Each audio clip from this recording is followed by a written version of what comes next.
Enji Baskoro dikabarkan kembali bercerai. Terkini, Hana Kartika, wanita ketiga yang dinikahi oleh Henry Baskoro atau Enji Baskoro, mantan suami Ayu Ting Ting akhirnya buka suara mengenai penyebab perceraiannya. Hana Kartika mengatakan bahwa ia dan Enji Baskoro sudah resmi bercerai sejak April 2022.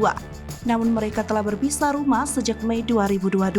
Hana Kartika mengatakan Enji Baskoro sudah sering berselingkuh selama 2 tahun mereka menikah.